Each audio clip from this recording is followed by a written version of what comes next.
जोर जोर से बोल के सबको स्कीम बता दोगे क्या?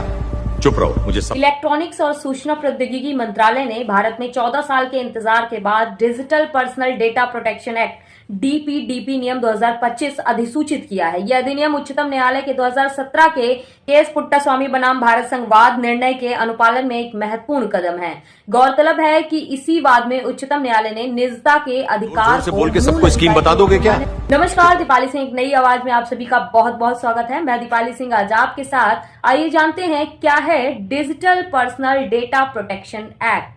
क्या इससे सचमुच निजी डेटा सुरक्षित होगा? इस नियम से यह पता चलेगा कि कंपनियां लोगों का डेटा किस तरह से यूज करती हैं और कौन सी जानकारियां कलेक्ट करती हैं। इसके लागू होने के बाद लोगों के डिजिटल डेटा को सुरक्षित और सही तरीके से इस्तेमाल किया जा सकेगा। यह अधिनियम 7 मुख्य सिद्धांतों द्वारा निर्देशित है, जिनमें सहमति और पारदर्शिता, उद्देश्य सीमा, डेटा न्यूनीकरण, सटीकता, भंडारण सीमा, सुरक्षा उपाय और जवाबदेही शामिल है। सरकार ने डीपीडीपी नियम में डेटा प्रिंसिपल और डेटा फिड्यूशरी की भूमिका के बारे में बताया है। डेटा प्रिंसिपल उस व्यक्ति या यूजर को कहा जाता है जिसका डेटा कलेक्ट किया जाता है। वहीं डेटा फिड्यूशरी किसी भी कंपनी, संगठन या व्यक्ति को कहते हैं जो यूजर्स के निजी डेटा को कलेक्ट और मैनेज करते हैं। डेटा फिड्यूशरी कंपनियों का यह दायित्व होगा कि व्यक्तिगत डेटा को प्रोसेस करने के लिए व्यक्ति की सहमति लेना अनिवार्य है। डेटा लीक की स्थिति में 72 घंटे के भीतर डेटा संरक्षण बोर्ड और प्रभावित व्यक्तियों को सूचित करना होगा। डेटा एन्क्रिप्शन, मास्किंग सुरक्षा, लॉग और निगरानी जैसे उन्नत सुरक्षा उपाय लागू करना अनिवार्य है। डेटा प्रिंसिपल को यह जानने का अधिकार होगा कि कंपनियां उनका डेटा कैसे और किस लिए उपयोग कर रही हैं। उपयोगकर्ता अपनी सहमति कभी भी वापस ले सकते हैं। नाबालिग के डेटा को प्रोसेस करने के लिए माता पिता या कानूनी अभिभावक की सहमति आवश्यक होगी।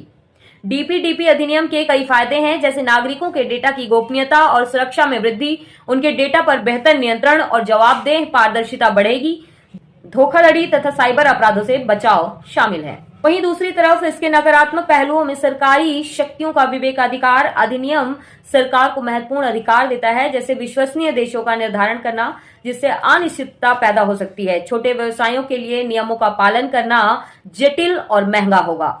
नियम बनाने की प्रक्रिया में अधिक पारदर्शिता और संतुलन की कमी, सरकारी उपयोग पर चिंता, आईटीआई के अधिकार में संकुचन भी शामिल है। ई कॉमर्स और सोशल मीडिया जैसी कंपनियों को 3 साल से अधिक समय तक इनएक्टिव रहने वाले उपयोगकर्ताओं के डेटा को हटाना होगा और हटाने से 48 घंटे पहले उपयोगकर्ता को सूचित करना होगा।